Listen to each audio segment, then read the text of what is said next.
चहारम और आखिरी नुक्ता, जैसा कि मैंने आगाज में हमसाया ममालिक के साथ ताल्लुकात के हवाले से निज़ाम की पॉलिसी बयान की, ये एक संजीदा और हकीकी मामला है।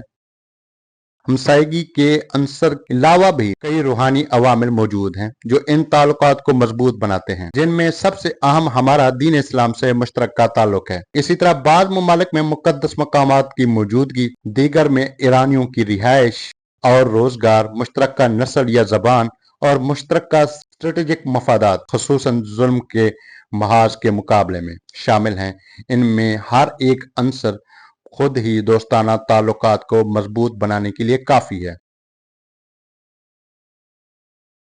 इनमें से मैं अपने मशरकी हमसाया ममालिक को अपने बहुत करीब समझता हूँ।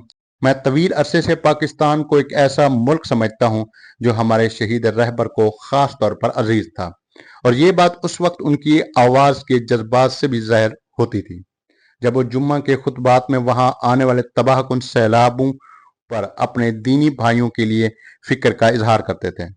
मुख्तलिफ वजूहात की बुनियाद पर मैंने भी हमेशा यही नुक्ता नजर रखा है और मुख्तलिफ मुलाकातों में इसे बयान करने से गुरेज नहीं किया।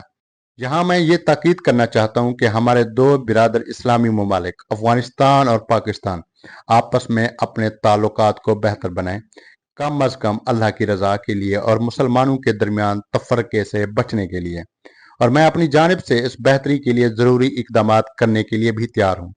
मैं ये भी वाज़ेह करना चाहता हूँ कि तुर्की और ओमान पर होने वाले हमले, जिनके साथ हमारे अच्छे ताल्लुकात हैं, इन ममालिक के बाज़ मकामात को निशाना बनाया गया है, लेकिन ये कार्रवाइयाँ किसी भी सूरत इस्लामी जमहूरिया ईरान की मुसल्लह अफवाज या मुज़ाहमती महाज की दीगर कुव्वतों की जानिब से नहीं की गई है। ये यहूद दुश्मनी की एक चाल है जो फॉल्स फ्लैग हिकमत अमली के तहत ईरान और उसके हमसाया ममालिक के दरमियान इख्तलाफ पैदा करने के लिए की गई हैं, और इसका इम्कान दीगर ममालिक में भी हो सकता है।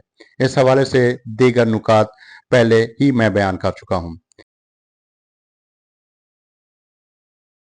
मैं उम्मीद करता हूँ कि हमारे मौला इमाम महदी अलैहिस्सलातु वस्सलाम, अल्लाह उनके ज़हूर को जल्द फरमाए, की दुआओं और अल्लाह ताला की इनायत से ये साल हमारी कौम, हमारे हमसाया ममालिक और तमाम मुस्लिम अक़वाम ख़ुसूसन मुज़ाहमती महाज के अनासर के लिए कामयाबियाँ, रूहानी सुकून और मादी खुशहाली से भरपूर होगा, और दुश्मनान इस्लाम और इंसानियत के लिए ऐसा नहीं होगा।